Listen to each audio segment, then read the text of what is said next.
আমরা প্রথমত তাদেরকে ধন্যবাদ জানিয়েছি। দ্বিতীয়ত, বাংলাদেশের বিরুদ্ধে আমাদের প্রতিবেশী রাষ্ট্র ভারতের মিডিয়ায় যে একটি সংঘবদ্ধ অপপ্রচার এবং প্রোপাগান্ডা আমরা দেখতে পাচ্ছি, এটি মোকাবেলায় বাংলাদেশের জনগণ, বাংলাদেশের গণমাধ্যম এবং বাংলাদেশের ডায়াসপোরা কমিউনিটি যারা বিভিন্ন দেশে ছড়িয়ে আছে এবং আমাদের আন্তর্জাতিক গণমাধ্যম সহ বিভিন্ন খ্যাতনামা প্রতিষ্ঠানে যারা কর্মরত, তাদেরকে নিয়ে সোশ্যাল মিডিয়া, মেইন স্ট্রিম মিডিয়ায় এই অপপ্রচার এবং প্রোপাগান্ডার বিরুদ্ধে একটা সঠিক ক্যাম্পেইন করার জন্য আলোচনা হয়েছে।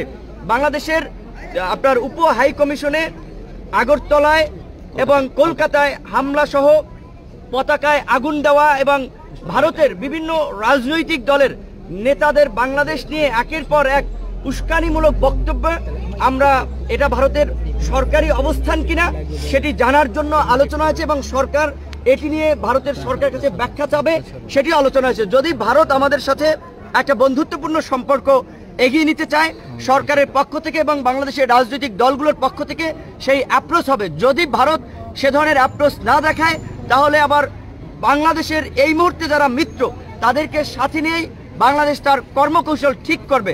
বিশেষ করে আজকে এই পরিস্থিতিতে যে জাতীয় ঐক্য এবং সংহতি প্রতিষ্ঠায় আজকের যে সভা, আমরা মনে করি বাংলাদেশের সামনে এ ধরনের আরও নতুন নতুন চ্যালেঞ্জ আসবে।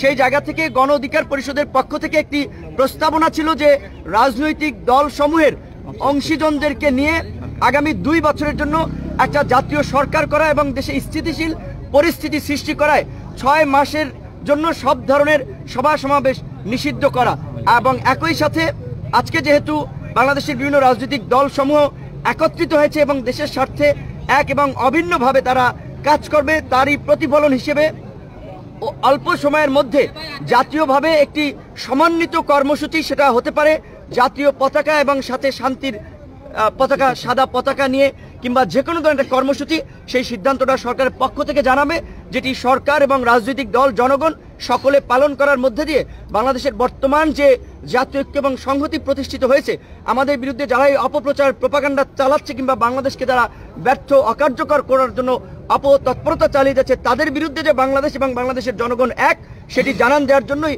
একটা অভিন্ন সমন্বিত কর্মসূচি পালনের সিদ্ধান্ত। সংগ্রামী সভাপতি নুরুল হক নূর এবং আমি সাধারণ সম্পাদক মোহাম্মদ রাশেদ খান, আমরা সেই বৈঠকে উপস্থিত ছিলাম। সেই বৈঠক অত্যন্ত ফলপ্রসূ এবং বিশেষ করে আপনারা জানেন ভারতের যে আধিপত্য, আগ্রাসন, বাংলাদেশকে নিয়ে নানান ধরনের চক্রান্ত এবং ষড়যন্ত্র করা, সেই বিষয়ে সেখানে বিস্তারিত আলোচনা হয়েছে, দলগুলো তাদের মতামত দিয়েছে। আমরা স্পষ্টভাবে জানিয়েছি ভারত বাংলাদেশকে নিয়ে কোনো ধরনের ষড়যন্ত্র করতে পারবে না। পৃথিবীর অন্যান্য রাষ্ট্রের সাথে যে ধরনের সম্পর্ক থাকে, ভারতের সাথেও বাংলাদেশের সেই ধরনের সম্পর্ক থাকবে। ভারত যদি মনে করে বাংলাদেশকে নিয়ে মাতব্বরগিরি করবে, বাংলাদেশকে নিয়ে ষড়যন্ত্র করবে, সেই ষড়যন্ত্র আওয়ামী ফেসিবাদ মেনে নিতে পারে, কিন্তু বাংলাদেশের এই বিপ্লবী জনগণ তারা কোনোভাবেই মেনে নিবে না। এবং একই সাথে আমরা আওয়ামী লীগকে নিষিদ্ধ করার ব্যাপারে আমাদের বক্তব্য স্পষ্ট করেছি এবং আগামীতে যাতে করে এই সরকার সুন্দরভাবে দেশ পরিচালনা করতে পারে, রাষ্ট্র সংস্কার করতে পারে, যে কারণে আমাদের পক্ষ থেকে প্রস্তাব রাখা হয়েছে যে এই সরকারে সকল রাজনৈতিক দল এবং যারা বিপ্লবে অংশ নিয়েছে তাদের অংশীদারিত্ব নিশ্চিত করা। তাহলে যেটি হবে যে এই সরকারকে সকলে নিজেদের সরকার মনে করবে এবং সকলে সহযোগিতা করবে। আমরা দেখেছি সেই 5 আগস্টের পর থেকে আমরা বিভিন্ন দল এবং বিভিন্ন গোষ্ঠী তারা নানান ধরনের ভিন্ন মত পোষণ করেছে। আমাদের এই মতের পার্থক্য এই কারণেই কিন্তু আওয়ামী লীগ সুযোগ পেয়েছে, ভারত সুযোগ পেয়েছে। বিশেষ করে বাংলাদেশে যারা হিন্দু সম্প্রদায়, তাদের নেতাদেরকে ব্যবহার করে বাংলাদেশে বিভিন্নভাবে চক্রান্ত ষড়যন্ত্র করা। আমরা দেখেছি যে আওয়ামী লীগ হিন্দু বেশে, সনাতনী বেশে, ইসকন বেশে ফিরে আসার চক্রান্ত করেছে। এখানে যে দলগুলো উপস্থিত ছিল, বিএনপি, গণ অধিকার পরিষদ সহ জামাত ইসলাম, সকল দল সরকারকে সহযোগিতা করার জন্য সবাই তাদের বক্তব্য স্পষ্ট করেছে।